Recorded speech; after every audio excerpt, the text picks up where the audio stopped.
दोस्तों हींअर इन महफ़िल जो ॿियों ख़ुलाम ॿुधंदासीं जंहिंजा ॿोल आहिनि करे सिंगार सॼण बीही मुॾे अखि तो खणी छो त मूंखे ॾाढो वणी। तमामु ख़ूबसूरत कलाम आहे दोस्तों जो शाइर आहे ग़ुलाम हैदर गज्जू।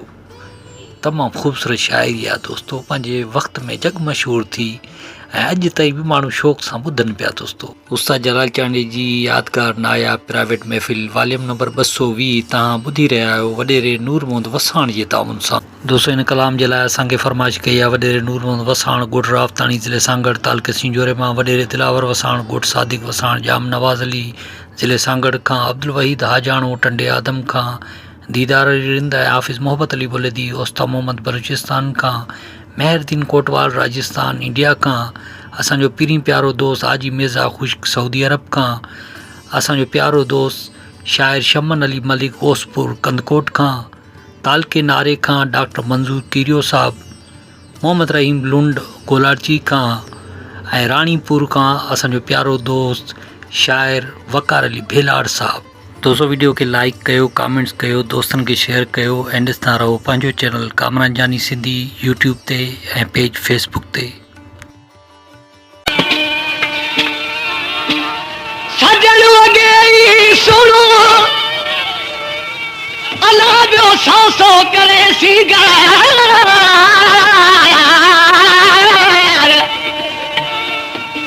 लब गुलाबी गहरा दंद मोतिन जी कतार एड़ो मोहब्बत मिठो मन टार बियो कोन ॾिठो मूं जग में। हिन कलाम जी फरमाशा हाकिम अली मरीजी ऐं मीर मोहम्मद मरीजी। करे सिंगार सजण मुंहिंजे अखि तो खणी त मूंखे ॾाढो वणी।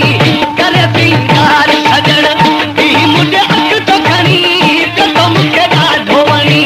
किस्मत मुंहिंजे ते किरी दिल थिया मुंहिंजी चरी तूं अहिड़ो जादू हणी त मूंखे ॾाढो वणी। करे सिंगार सजण मुंहिंजे अखि तो खणी त मूंखे ॾाढो वणी। करे सिंगार सजण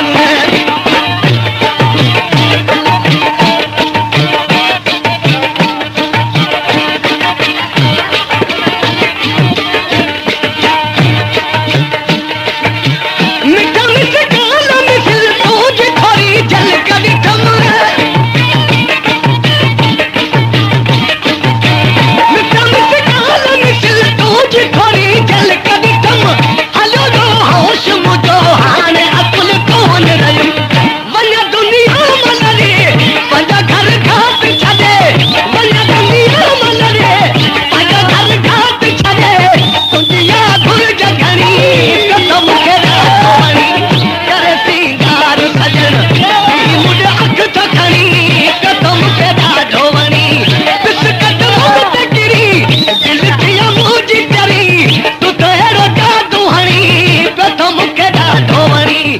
करे सिंगार